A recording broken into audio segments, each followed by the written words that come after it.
salaamaaleykum Lissa Prestige. Aleykum salaam. kon tey waa T Events ñoo ngi tey monument de la Renaissance ànd ak Mariam Lissa Sarr ñu naan ko mooy le PDG Lissa Prestige tey nga ñëwoon tey monument de la Renaissance nga ànd ak waa T Events tey nga doon présenter mode de fin d'année le PDG tey lan nga indi woon tey monument tey fas yéene ko présenter askan bi. waaw salaamaaleykum Sénégal salaamaaleykum tout le monde salaamaaleykum waa LP Lissa Prestige sama waa team salaamaaleykum T Events donc kontaan naa trop ci question bi donc tey dañu ñëwoon pour présenter suñu collection fin d'année ñëwoon pour def shooting bi du coup macha allah comme ni ñu ko waxee woon ci lancement bi rek andi nañ ay tenues yu rafet tenues yoo xam ne c'est adéquat ak temps bi ñu nekk ak fête de fin d'année yu jëm aussi comme collection bi loolu la. andi nañ ay costumes yu baax ay chemises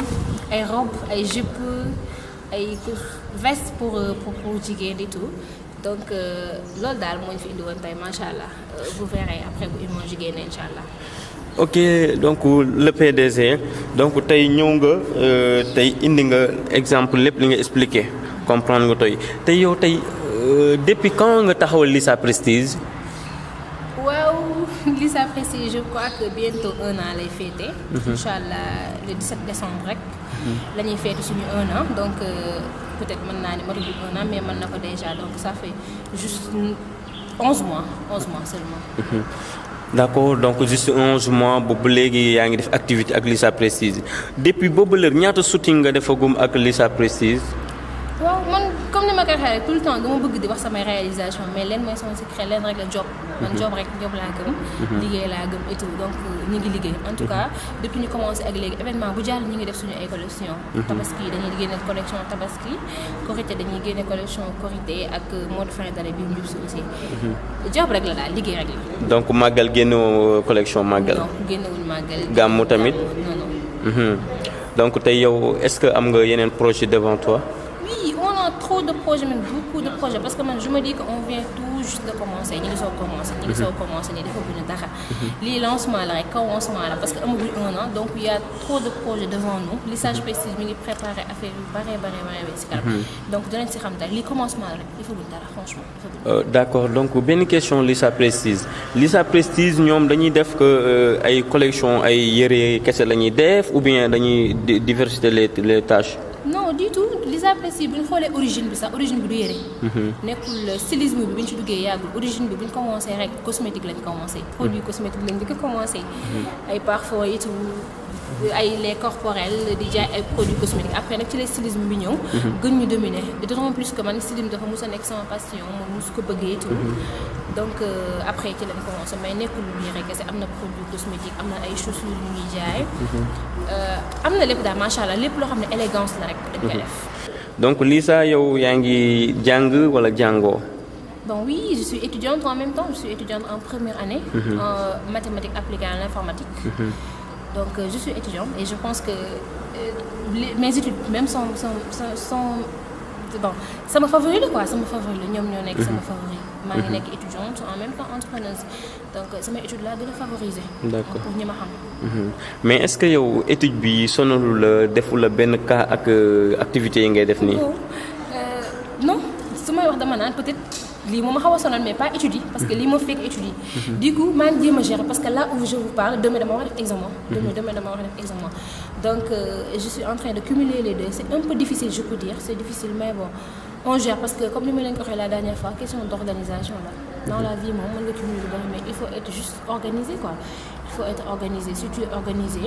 lu bari mën nga ci génn donc question d'organisation la c'est ça.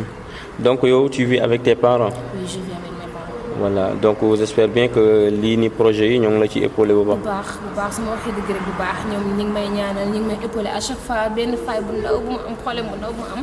ñoom lañ ci jàpp surtout mes petits frères ñoom moom fu ma toog dama leen koy wax fu ma toog damay wax samay petits frères. macha allah ñoom ñu ma gën a mën a jàppale sax léegi rek kenn ki mu may woo di ma laaj affaire yi nan la demee et tout donc ñoom moom fu ma toog dama leen tudd surtout ñoom. sama yaay booy tout le monde daal franchement. d'accord léegi avec tes copines say xarit parce que soo gisee shooting yow da nga am ay mannequin spécial wala ñi lay defal shooting bi say xarit lañu wala say. question bu ma neex franchement su ma waxee dëgg rek peut-être collection bi à chaque fois man bi ma dalee def di génne collection ba tey di def shooting amul benn mannequin professionnel franchement ñi ngeen fiy gis ñi génn ci photo ñëpp amul kenn ku si nekk mannequin professionnel ñoom ñëpp ay samay xarit lañ dama leen di oo ñuy ñëw duñ ma laaj benn sou ñu toog ak man yendu ak man liggéey ba mu jeex duñ ma laaj dara franchement samay copines ak samay xarit samay copains ñoo fi nekk amu fi benn koo xam ne peut-être mannequin de profession la franchement su ma waxee dëgg rek ñoom ñoo dama leen di remercier bu baax a baax parce que jàpp nañ si man damay wax que ni bu doon man kese la moom franchement du agsi fii mais ñoom dañ ma jàppale faciliter ma tâche bi tellement que peut-être bu doon ñeneen la aussi mën na leen ci bañ a fekk mais bon dañ ma ko faciliter ñëw happy ñu passé une très belle journée franchement LP daal nee naa Lisa Prestige moom team la te day gën xëy di agrandir boo xoolee rek ñi fi nekkoon bee paase ak ñi fi nekk tey bokkul dañuy xëy di yokk te dama compter yokk ko noonu franchement man daal kontaan naa si ñëw maa ngi leen sant maa ngi leen di gërëm ñëpp nag ñëpp ku fi teew sant naa la gërëm naa la ñi bëggoon ñëw aussi te ñëwuñu ak waa ci event aussi ñu aussi dama leen di baral remerciement parce que depuis ma commencé ñëw ñoo may épaulé c'est particulièrement seen PDG muy Tonton Thiam donc dañ may épaulé bu baax à chaque fois duñ ma laaj sax man maa xool lu ma neex dañ naa ma lii ma xool lu ma neex ma fay leen ko tu comprends donc ñoom aussi jàpp nañ ci liggéey bi bu baax a baax franchement jàpp nañ ci bu baax dama leen teg pressing des fois dañuy xuloo mais bon comme moom la ñuy wax rek ñoom daka rigueur la ñuy àndal donc dama leen di remercier bu baax amu seen fay franchement ñëpp nag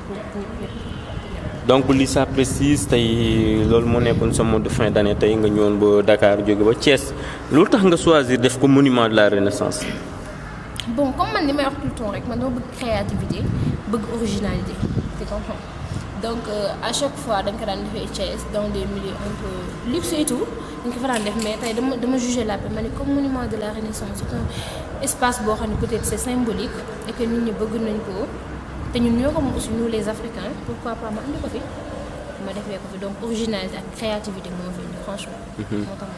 mais yow gis nga ne bi nga ko fi indee amoo ci benn problème yaa ngi en léger. ça va franchement dans l'ensemble ça va. dans l'ensemble moom ça va très bien amoo fi benn problème. ça va daal macha allah peut-être j'ai pas regretté dama ne saa yi sax. franchement. d'accord kon donc loolu la leen waa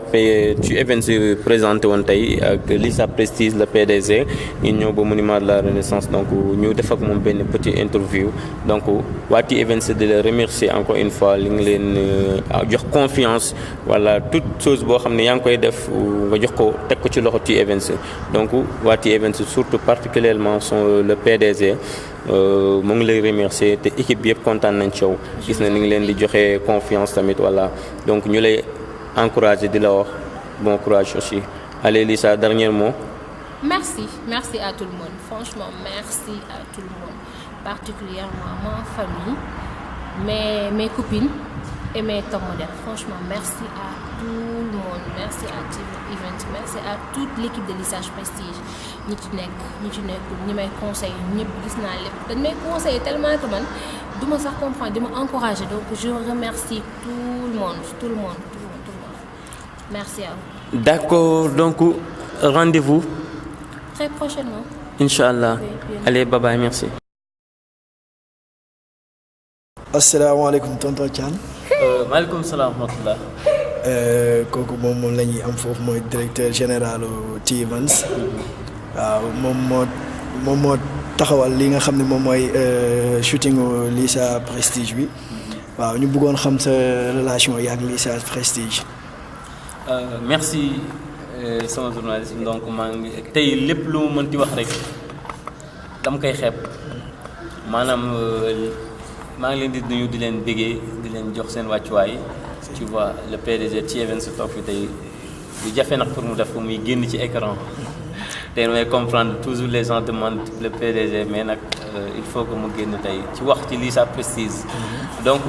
sama relation moom su ma ko doon wax fii ba suur ma fi jóge parce que yàlla moo ñu boole ñu xamante ci internet la ñu xamante nag lu doy waar donc nag mu nekk jigéen ju baax bu yaru bu respecter nit tu vois ku gëm boppam ku am ambition tu vois donc man nag dama ci loolu laa ko apprécier de telle sorte que mu mën a nekk ak moom guddeeg bëccëg dañuy déggante tu vois su amee problème elle m'appelle ñu ma conseiller ko mu déggal ma tu vois aussi mu nekk koo xam ne tamit franchement su ma ko waxee elle est ambitieuse moo tax mu toog créer benn ci moom Lisa Prestige donc bis bu mu ko créé dafa ma ci wax ma waxtaan ak moom ma xamal ko won ko yoon bi parce que metti na c'est dur pour gagner ta vie. donc ñu ñëw ba monument bi tey comme ni nga ko waxee ñu def ak moom collection yi tey wala mode de fin d'année bi mu nekk loo xam ne dama ko rafetlu te du tey la nag la njëkkee parce que mode Korité la woon ma def ak moom shooting résidence Radior ñu jógee foofu ñu dem mode Tabaski ñu def ak moom Thiès mode Tabaski mu kontaan ci avec liggéey bi donc confiance bu mu am tey ba jox ñu ko ñun waa T-Events ñun mënuñ ko fay franchement mënuma ko fay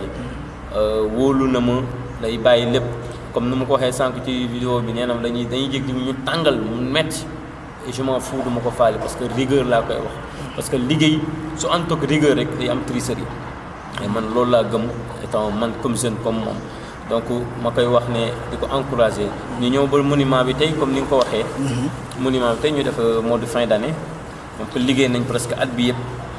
dem ba fin d'année il faut que ñu présente lu bees moom mag daf may solal franchement parce que damay génn gars yi ne ma yow foo génnee ma ne waa franchement Lissa Prestige moo fi jaar parce que daf may solal man moom voilà c'est un gentleman tu vois dana des na foog mu solalaat ma mode de fin d'année bi ma mën a toj tu vois avec le PDG rek donc maa ngi koy remercier daal affaire bi rafet na trop nice na quoi. d'accord ci kaw loolu aussi tamit xam nga bëggoon nañ xam tamit lan nga koy conseiller à l'avenir ak à l'avance pour xam ne yeneen projet yi nga xam ne moom lay amaat ak yéen liggéey bi ngeen am entre yéen ñaar quoi. li ma koy conseiller mooy na gën a gëm boppam rek mbir mi na gën a gëm boppam rek lu mu métti bu mu tegg tànkam wax na ko étudiante la day jàng donc man j'étais un étudiant dama doon jàng li ma am ko ma teg les kay à côté bu gën a conseil pour avoir d'autres choses man loolu laa koy la vie est dure il faut fighting ngay fight du tour ngay ñafe nga mën a am li ma koy conseil mooy gën a na gën a gëm boppam rek loolu laa ko wax et respecter ses parents aussi muy déggante ak ses parents muy consciente ak ñoom bis bu ko amee rek du ñàkk dara moom loolu laa koy gis relation bu ñu am nag moom gëm naa ne du mës a yàqu te dara du ko wàññi day ca kaw ca kanam rek parce que confiance am na fi respect am na fi cër am na fi kon donc la yaakaar naa loolu ci am du xaalis maak moo may boolee ak moom tey mënoon nañoo shooting mu ne ma ne ko ci ma pay 250 000 shooting sama yoon nekku ci su ma nee c'est à laisser à prendre à laisser mais du xaalis moo may boolee ak moom daf ma koy wax mu jaral ma tëj sama bureau et je fais tout avec sama équipe bi ñu ànd ñëw ba fu muy defee shooting ñu defal ko gratuitement par exemple mu yëkkati passe ni mu am passe mu prend ou bien ma journée non parce que jeune nga damay accompagner man parce que T-Events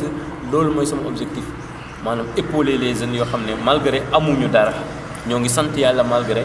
amuguñu doole mais on épaule les jeunes yoo xam ne tey jii ñoo ngi bëgg a jóg les petites entreprises quoi franchement moo tax loolu donc merci monsieur Thiane donc dañ lay kii rek sa dernier mot c'est mot de la fin ak ñi ngay remercier gars yooyu. sama mot de la fin franchement mooy damay remercier sama équipe T-Events franchement particulièrement Osé fu muy dem moo ngi ànd ak man sama ginnaaw franchement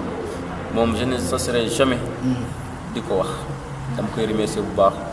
ak sama yeneen booy yoo xam ne ñëwuñu tamit ñoom Ahmed Seck ak ñoom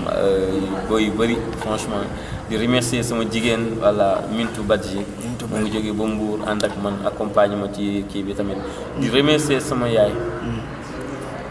dama kanam sax fu ma toog nii. waaw de toute façon di sax ci shooting bi yaa ngi ko doon wax. dama nam sama yaay trop franchement aussi di remercier l'équipe Lissa Prestige parce que jox nañ ma cër respecté nañ ma maa ngi leen di kaf ak ñoom ñoo ngi ree wala def nañ ma mel ni sax affaire comédie mais c'était juste pour que ñoom ñu nekk à l'aise tu vois donc di leen remercier bu baax a baax aussi te kontaan naa ci ñoom di leen encourager di leen wax ne fighting pour gagner la vie il faut ngay fight pour gagner franchement remercier tout le monde daal su ma limee damay juum franchement. Merci beaucoup. Merci bien.